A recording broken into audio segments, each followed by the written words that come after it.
ধন্যবাদ। বাংলায় একটা গর্ব, মুখ্যমন্ত্রী বাংলার গর্ব। আমি কল্যাণী থেকে কালকে এসেছি। আমি এসেছি শ্রীরামপুর থেকে, আরো দুদিন থাকবো। জগন্নাথ মন্দির ভীষণ সুন্দর, দেখেছি, ঘুরেছি, খুব দিদি খুব ভালোই কাজ করেছেন।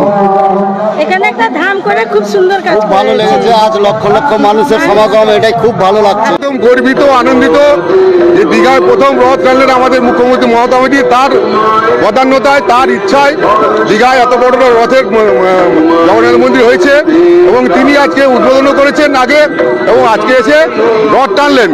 আজকে লক্ষ লক্ষ মানুষের সমাগম হয়েছে। আমরা দীঘাবাসী হিসাবে, আমাদের জেলাবাসী হিসাবে আমরা গর্বিত।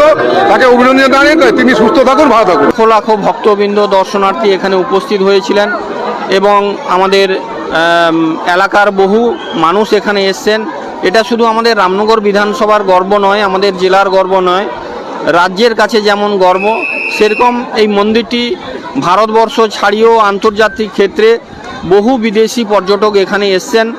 তাই আমাদের এলাকার বহু প্রবীণ নাগরিক, বয়স্ক মানুষজন, তাদের কাছে খুব আনন্দের ব্যাপার, কারণ তারা বেশি দূরে যেতে পারেন না। তাই মহাপ্রভুকে তারা দর্শন করছেন।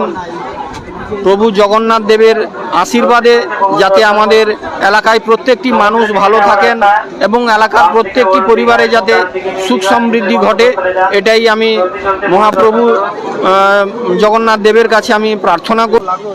জীবন সার্থক হলো, আমার জীবন সার্থক। আর মেয়ে করালো, আমার জামাই আছে, আমার জামাইয়ের মাও আছে। আমি প্রণাম জানাবো, প্রণাম, এক কথায় প্রণাম জানাবো। দারুণ লাগছে, খুব ভালো লাগছে। দেখতে এলাম, কাল থেকে আছি, আমরা দেখবো বলেই আছি। ভালো করে, ঠিক আছে, ঠিক আছে, সব ঠিক আছে। খুব সুন্দর, খুব সুন্দর একটা ইতিহাস সৃষ্টি হলো।